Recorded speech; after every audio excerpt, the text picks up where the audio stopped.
ஸ்ரீ குருபியோ நமக. திருமூலரின் திருமந்திரம் உரையன் 320 விளக்கம்.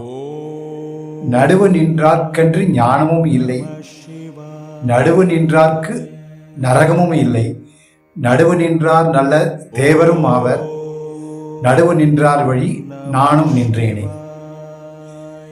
பார்ப்பவனுக்கும் காணும் பொருளுக்கும் இடையிலான பிரிவினையின் இந்த உணர்வு மனதில் அமைந்துள்ளது. இதயத்தில் எஞ்சி இருப்பவர்களுக்கு பார்ப்பவர் பார்வையுடன் ஒன்றாகிறார் என்பது ரமண மகரிஷின் அனுபவ அருள் உபதேசம். பார்ப்பவருக்கும் பார்க்கப்படும் பொருளுக்கும் அறிபவருக்கும் அறியப்படும் பொருளுக்கும் இடையே உள்ள இந்த உணர்வுக்கு ஆதாரம் இதயமாகும். இதயம் என்பது ஒரு பௌதிக பொருள் அன்று, மாறாக உடம்பின் மத்திம ஸ்தானமாக விளங்கும் நாபிக் கமலத்தில் அந்தர்யாமியாக ஒளிரும் ஆன்மாவே ஆகும்.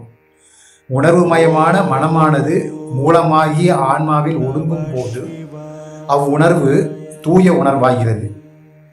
பிராணன் ஒடுங்க மனம் ஒடுங்கும் என்பது பகவான் ரமண மகரிஷி அனுபவ அருள் உபதேசம்.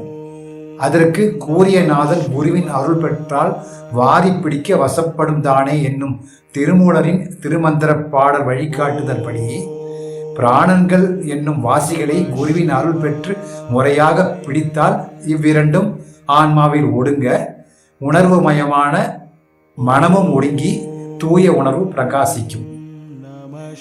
இத்தகைய தூய உணர்வே திருமூலர் சொல்லும் நடுநிலைமையாகும்.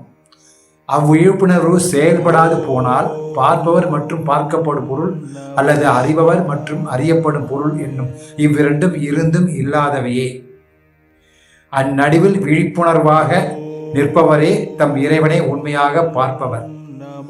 அத்தகைய ஞானம் இன்றி வேறு எவரும் உண்மையாக தம் இறைவனை அறிய இயலாது.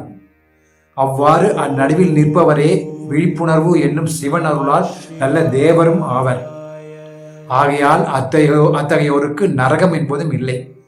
அவ்வாறு நடுவில் நின்றோர் வழியில் எம் குருவருளால் நானும் நின்றேனே என்று திருமூலர் தம் திருமந்திர உரையில் இவ்வாறு உரைக்கிறார். வள்ளல் அருட்பிரகாச வள்ளலார் அவரும் தன்னுடைய திருவருட்பாவில் இவ்வாறு பாடியுள்ளார்.